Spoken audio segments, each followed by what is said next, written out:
रात बीतने को थी, लेकिन वकील साहब की आंखों में नींद नहीं थी। वो अंधेरे में ही कमरे की छत की तरफ आंखें गड़ाए पूरी रात देखते रहे। कभी करवट बदलते तो कभी उठकर बैठ जाते। ऐसा लग रहा था जैसे किसी उधेड़-बुन में हो। हर किसी की जिंदगी में कभी न कभी दो राह का सामना करना ही पड़ जाता है, जिसमें से किसी एक रास्ते को चुनना बहुत मुश्किल हो जाता है, किंतु जो सभ्य और संस्कारी होते हैं उन्हें निर्णय तो लेना ही होता है। जिसमें कोई दूरदर्शिता नहीं होती, उनके जीवन में कोई दो राहें नहीं आते। जीवन जैसे चल रहा था वो बहुत ही कठिन था। वकील साहब एक सुखी परिवार से थे। एक सुंदर और सुशील पत्नी थी। एक बेटा जो शादी के लायक था, जिसको वकील साहब जान से भी ज्यादा प्यार करते थे। गांव में अपनी जमीन जायदाद थी। वकील साहब की अमीरों में गिनती होती थी। महल से जैसा घर और नए मॉडल की 2 गाड़ियां थी। एक गाड़ी वकील साहब की थी और बाकी 2 गाड़ियां घर पर ही रहती थी। वकील साहब सारे दिन किताबों में ही उलझे रहते। बेटे की देखभाल का सारा जिम्मा उनकी पत्नी पर ही था। उनका बेटा नवाबों की तरह पल रहा था।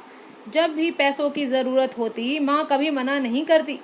बेटे से सख्ती नहीं कर पाती थी वो। इसका नतीजा ये निकला कि उनका बेटा बिगड़ेल नवाब के रूप में जाने जाना लगा। बड़ी मुश्किल से उसने ग्रेजुएशन तक की पढ़ाई पूरी की। दिखने में आकर्षक, लंबा चौड़ा शरीर, घुंघराले बाल, गोरा चिट्टा रंग था। पैसों की कोई कमी तो थी नहीं, तो पानी की तरह बहाता था। गुस्सा तो चौबीसों घंटे नाक पर ही रहता था, इसीलिए कभी भी वो किसी नौकरी पर नहीं टिक पाता था। थक हार कर वकील साहब ने उसको बिजनेस में लगा दिया। यहाँ वो सफल हो गया, क्योंकि इस बिजनेस में दबंग इंसान की ही जरूरत थी। वकील साहब का रुतबा था। धनी और जाने माने घर में अपनी बेटी देने को हर कोई उत्सुक थे। वकील साहब के बेटे के लिए खूब रिश्ते आने लगे, जिसे हर प्रकार से वकील साहब ने अपने बेटे और परिवार के लिए योग्य समझा था। वो लड़की अर्चना थी। अर्चना एक ऐसी लड़की थी जिसमें सारी खूबियों से वो सुशोभित थी। लंबी, गोरी, सुंदर, सुशील, आज्ञाकारी, घर के सभी कामों में पूरी तरह से निपुण। सभी लोग बहुत खुश थे। वकील साहब की पत्नी बड़े ही खुशी से शादी की खरीदारी कर रही थी। निश्चित समय पर शादी भी हो गई। वकील साहब के घर में खूब रौनक थी। इस घर में आकर अर्चना भी अपनी किस्मत को खूब सराह रही थी। एक सुंदर और सुशील पत्नी पाकर रोशन भी बहुत खुश था। अब रोशन दोस्तों के साथ घूमने के बजाय घर पर ही रहता, लेकिन वकील साहब अपने बेटे के स्वभाव से हमेशा परेशान और चिंतित ही रहते। बहू की हर सुख सुविधा और ज़रूरत की चीज़ों का ध्यान खुद ही रखते। अर्चना भी अपने सास ससुर की सेवा में कोई कमी नहीं छोड़ती थी। समय बीतता और गया और अर्चना प्रेग्नेंट हुई। घर में तो खुशी की लहर चल पड़ी थी। धीरे धीरे समय बीतता गया और अर्चना ने एक बेटे को जन्म दिया।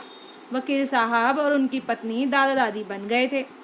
दोनों पोते को गोद में लेकर फूले नहीं समाते थे। एक दिन वही हुआ जिसका डर था। सभी लोग डाइनिंग टेबल पर बैठे खाना खा रहे थे। रोशन ने अर्चना से गरम पराठा लाने को कहा कि तभी अर्चना का बेटा आदित्य रोने लगा। अर्चना उसको संभालने लगी।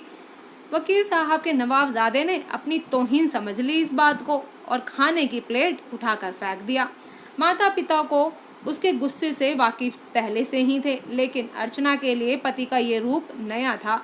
वो सहम गई और रोने लगी। वकील साहब ने खतरे की घंटी को भांप लिया था। उन्होंने किसी तरह अर्चना को समझाया। अर्चना बच्चे की वजह से उस पर ध्यान नहीं दे पा रही थी। इस कारण रोशन ज़्यादा समय अब घर से बाहर ही बिताने लगा, जिसका नतीजा ये हुआ कि वो बुरी संगत में पड़ने लगा।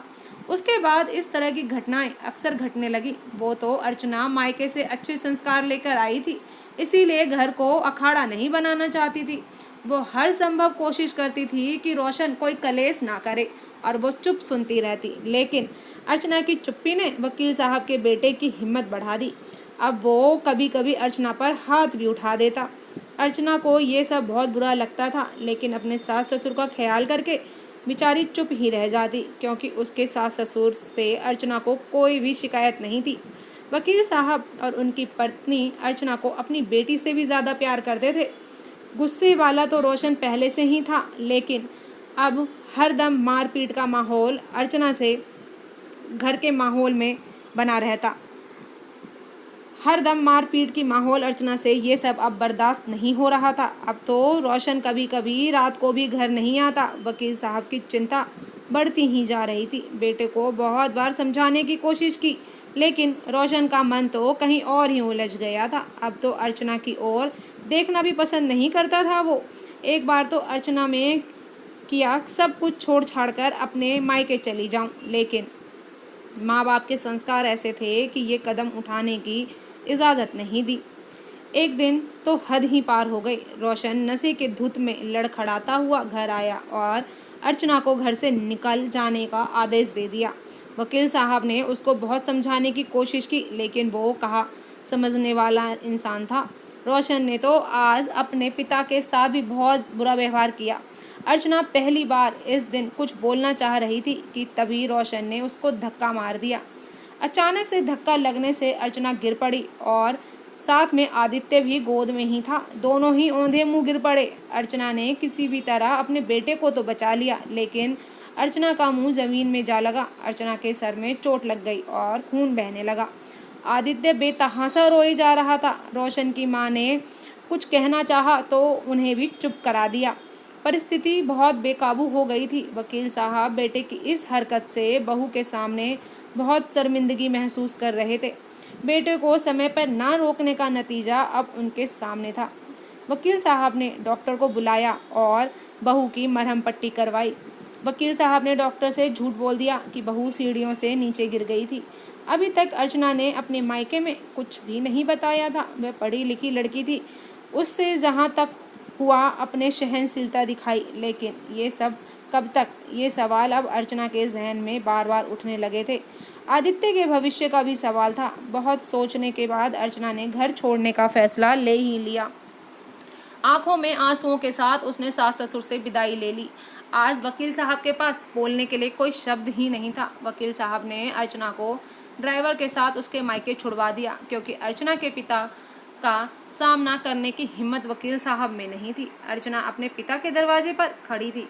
उसको विश्वास था कि उसके पिता उसका साथ देंगे।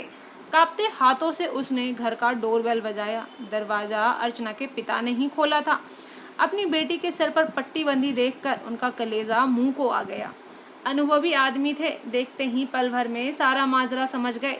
बेटी को इस हाल में देखते ही उन्होंने गले लगा लिया। अपने पिता का प्यार देखकर अर्चना फूट फूट कर रोने लगी। अर्चना ने रोते हुए सब कुछ बताया। पिता ने सब कुछ सुनने के बाद अपना फैसला सुना दिया कि अब अर्चना उस हैवान के पास कभी नहीं जाएगी। इधर सारी दुनिया के लिए लड़ने वाले वकील साहब आज खुद एक दोराहे पर आकर खड़े थे। एक तरफ इकलौता बेटा था और दूसरी तरफ बहू और पोता। इसी उधेड़-बुन में वो पूरी रात नहीं सो पाए थे। वो सोचते रहे थे कि बेटे को घर छोड़ने के लिए कहें। दिल ये बात मानने को तैयार ही नहीं था। दूसरी तरफ बहू थी, जिसने आज तक कभी भी कोई शिकायत का मौका नहीं दिया था। उसे वो बेघर कैसे कर दें? उनका दिमाग बिल्कुल भी काम नहीं कर रहा था। फिर भी एक फैसला तो लेना ही था आज। बहुत सोचने के बाद वकील साहब ने फैसला ले लिया था। उनकी पत्नी मानने को तैयार ही नहीं थी, लेकिन उन्होंने उनको भी समझा दिया। वकील साहब बहू के मायके पहुँचे। आज भी अर्चना और उसके परिवार वालों ने वकील साहब के आवभगत में कोई कमी नहीं छोड़ी थी। वकील साहब ने कहा, बहू घर चलने के लिए तैयार हो जाओ। अर्चना ने अपने पिता की तरफ देखा। अर्चना के पिताजी बोले, माफ़ कीजिएगा वकील साहब, मैं आपकी बहुत इज्जत करता हूँ, लेकिन मैं अपनी बेटी को नहीं भेज सकता। मुझे उसकी जान का खतरा लग रहा है। ऐसे आदमी का क्या भरोसा जिसे बात बात पर गुस्सा आता हो, हमेशा नशे में रहता हो। अब क्या कर बैठेगा इसका कोई ठिकाना नहीं। आप जब मन करें यहाँ आते जाते रहिए, लेकिन अर्चना आपके घर नहीं जाएगी। वकील साहब बोले, मैं आपको विश्वास दिलाता हूँ, आज के बाद ऐसा कुछ भी नहीं होगा। मेरा घर मेरी बहू और पोते का है। मैंने अपने बेटे को घर से नहीं निकाल दिया है। अर्चना पूरे मान सम्मान के साथ वहाँ रहेगी। वकील साहब ने बहुत ही दृढ़ता से कहा। अर्चना के पिता ये बात सुनकर हैरान रह गए कि ऐसा भी होता है क्या कि अपनी बहू के मान सम्मान के लिए अपने इकलौते बेटे को कोई घर से निकाल दे। जिसने भी ये बात सुनी, वकील साहब के फैसले पर अपनी उंगली दांत के नीचे दबा कर रह गए। बिना अदालत और जज साहब के वकील साहब ने न्याय कर दिया था। वकील साहब बहू और पोते को पूरे मान सम्मान के साथ घर ले आए थे। अर्चना अपने स्वभाव के अनुसार घर को संभालते हुए पूरे मान मर्यादा से रहने लगी। वकील साहब का पोता अब बड़ा हो गया। आदित्य को वकील साहब ने बहुत ही अच्छे संस्कार दिए थे। आदित्य अब एक ऊंचे पद पर कार्यरत है। एक दो बार रोशन ने घर वापस आने की कोशिश की, लेकिन वकील साहब के दो टुक जवाब सुनकर वापस लौट गया। अब वकील साहब बहुत बूढ़े हो चुके थे। अर्चना और आदित्य उनकी जी जान से सेवा करते। कभी भी किसी काम के लिए उनको दोबारा नहीं बोलना पड़ता था। वकील साहब की पत्नी अपने बेटे के लिए दुखी रहती थी, लेकिन बहू और पोते से उन्हें कोई शिकवा शिकायत नहीं थी। समय बीतता गया, मौत आनी ही थी तो आई। वकील साहब का निधन हो गया। उनके निधन पर अर्चना बेतहासा रोई जा रही थी। उसे बस यही लग रहा था कि यदि उन्होंने उसे सहारा ना दिया होता तो पिता के घर में ज़िंदगी तो जी लेती, लेकिन एक बिचारी की तरह ज़िंदगी हो जाती। अपनी बेटी को घर में रखने के लिए माता पिता को दुनिया के ताने सुनने पड़ते, वो अलग।